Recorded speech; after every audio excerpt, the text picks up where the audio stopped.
Most producers అన్న producers comfortable గా feel అవుతున్నారా లేదా మీకు? డెఫినెట్ గా బిజినెస్ లా రన్ అవుతుందండి. ఎవరు ఆర్మ్ ట్విస్ట్ చేసినా బిజినెస్ వర్క్ అవుతుంది. అది టూ వే విన్ సిచ్యువేషన్ ఉండాలి ఆల్వేస్. లుకింగ్ ఫార్వర్డ్ అండి ఫర్ ద ఫిల్మ్. నిశాంత్ గారు, నాకు ఇందాక మీరు హట్ అవుతున్నారు అంటే నాకు సడన్ గా మీరు ఆ క్వశ్చన్ తో గుర్తొచ్చింది. ఇది మిమ్మల్ని క్వశ్చన్ చేయడం కాదు లేదా మిమ్మల్ని నిలదీయడం కాదు, but I want always ask this.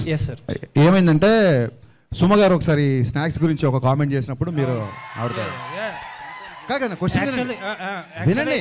చాలా మంచి సార్, వినండి. మీరు చాలా బాగా అడిగారు. నన్ను ఫినిష్ చేయని చెప్పండి సార్. సో డెఫినెట్గా, ఎందుకంటే మీరు అడగడం తప్ప మీరు క్వశ్చన్ వెళ్ళేవాళ్ళు మీకు ఎక్స్పీరియన్స్ ఉండదు కాబట్టి మీరు మధ్యలో కట్ చేస్తున్నారు. ఒకసారి పూర్తిగా వినండి. సుమ గారు స్నాక్స్ గురించి కామెంట్ చేసినప్పుడు మీరు హట్ అయ్యారు. So I appreciate that. నేను తిన్నప్పుడు కూడా ఎవరైనా అట్లా మాట్లాడితే నేను హట్ అవుతా. మీరు హట్ అవడంలో 200% న్యాయం ఉంది. వినండి సార్, మళ్ళీ మీరు వినట్లేదు సార్. సో ఏంటంటే ఒక చిన్న ఫుడ్ విషయంలో మీరు దీన్ని ఇలా స్నాక్స్లా తినే బదులు భోజనాలు చేసినప్పుడు మీరు హట్ అయ్యారు. అది ఎమోషన్స్తో ఉంటాం సార్, మీరైనా మేమైనా అందరం ఒకటే కదా. అలాంటిది ట్విట్టర్లో కొన్ని కామెంట్స్ ఎలా ఉంటాయంటే పేరెంట్స్ని ట్యాగ్ చేస్తూ లేకపోతే ఇంకోటి బూతులతో ఉంటుంది. సో హర్ట్ అవడం అనేది సహజం, అది మీకు అర్థమైంది అనుకుంటా.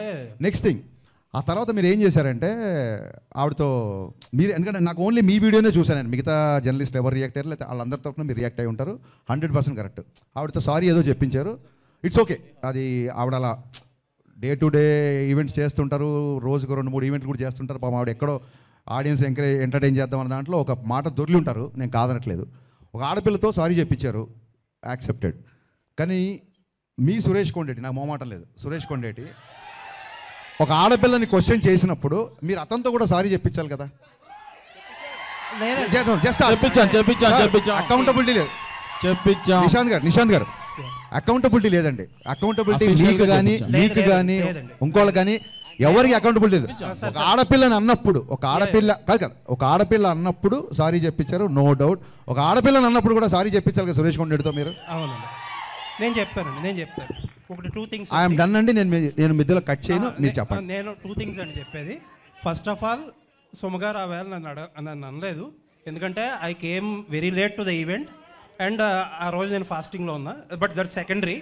బట్ నేనేంటంటే ఒక 150 మెంబర్స్ ఆఫ్ మీడియా పర్సన్స్ని వాళ్ళ తరపున మాట్లాడా. సరే, రైట్ రాంగ్ అనేది సబ్జెక్టివ్, అది ఎవరు తీసుకునేది వాళ్ళది. అండ్ ఇంకొకటి, సుమగారిని సారీ ఈ రోజు కూడా సుమగారు అని అంటాను, ఆ రోజు అదే అన్నాను. అవునండి, ఆవిడ మీద ఎప్పుడూ రెస్పెక్ట్ ఉంటుంది. అండ్ ఆ ఇన్సిడెంట్ తర్వాత ఆవిడతో మాట్లాడడానికి ఆ టాపిక్ గురించి ఎప్పుడూ ట్రై చేయాల. నాకు తెలిసి అయితే ఎవరో మరి ఆవిడ చేత సారీ ఎవరు చెప్పి.